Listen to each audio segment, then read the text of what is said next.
As an immigrant to this country, I would like to say a few words to my fellow Americans and to our friends around the world about the events of recent days.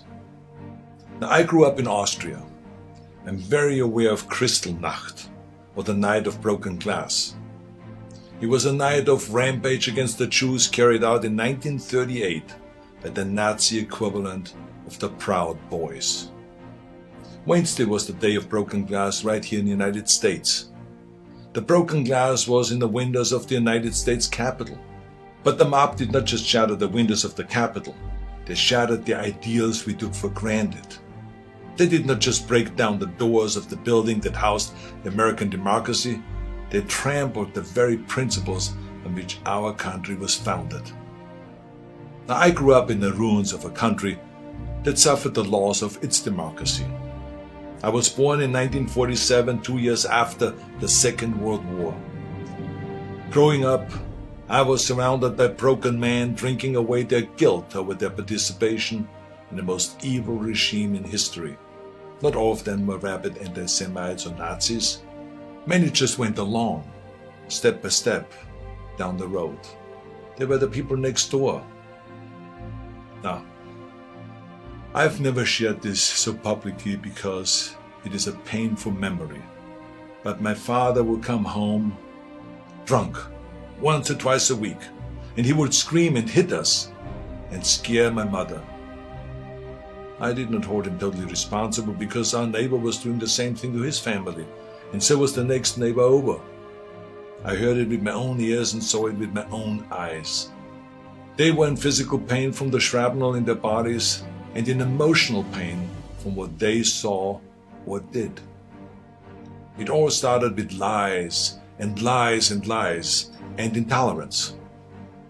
So being from Europe, I've seen firsthand how things can spin out of control.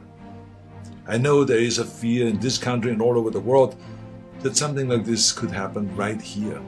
Now, I do not believe it is, but I do believe that we must be aware of the dire consequences of selfishness and cynicism. President Trump sought to overturn the results of an election, and of a fair election. He sought a coup by misleading people with lies. My father and our neighbors were misled also with lies, and I know where such lies lead. President Trump is a failed leader. He will go down in history as the worst president ever. The good thing is that he soon will be as irrelevant as an old tweet. But what are we to make of those elected officials who have enabled his lies and his treachery? I will remind them of what Teddy Roosevelt said. Patriotism means to stand by the country. It does not mean to stand by the president. Now, John F. Kennedy wrote a book called Profiles in Courage. A number of members of my own party, because of their own spinelessness, would never see their names in such a book, I guarantee you. They are complicit with those who carried the flag of self-righteous insurrection into the Capitol. But it did not work. Our democracy held firm. Within hours, the Senate and the House of Representatives were doing the people's business and certifying the election of President-elect Biden. What a great display of democracy. Now, I grew up Catholic. I went to church, to Catholic school. I learned the Bible and my catechism and all this. And from those days, I remember a phrase that is relevant today: a servant's heart. It means serving something larger than yourself. See, what we need right now from our elected representatives is a public servant's heart. We need public servants that serve something larger than their own power or their own party.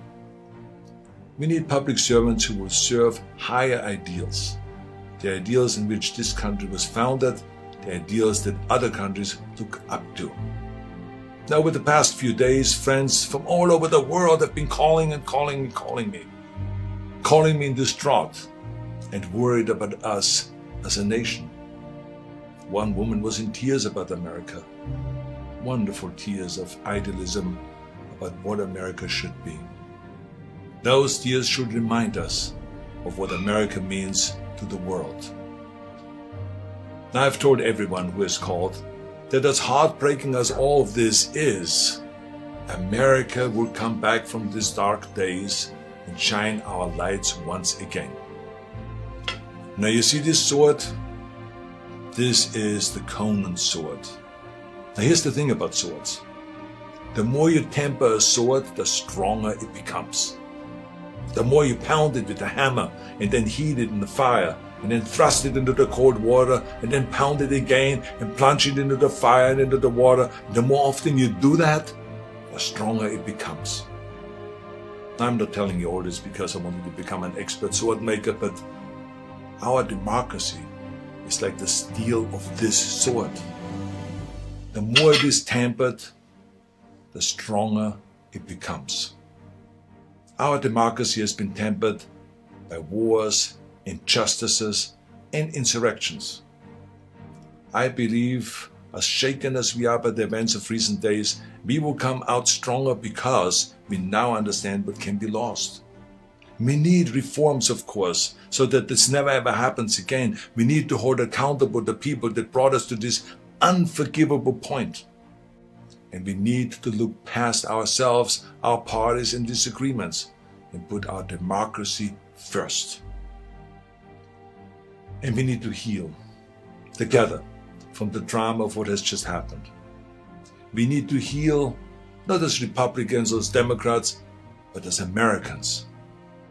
Now, to begin this process, no matter what your political affiliation is, I ask you to join me in saying to President-elect Biden, President-elect Biden, we wish you great success as our president. If you succeed, our nation succeeds. We support you with all our hearts as you seek to bring us together. And to those who think they can overturn the United States Constitution, know this: you will never win. President-elect Biden, we stand with you today, tomorrow, and forever in defense of our democracy from those who would threaten it. May God bless all of you, and may God bless America.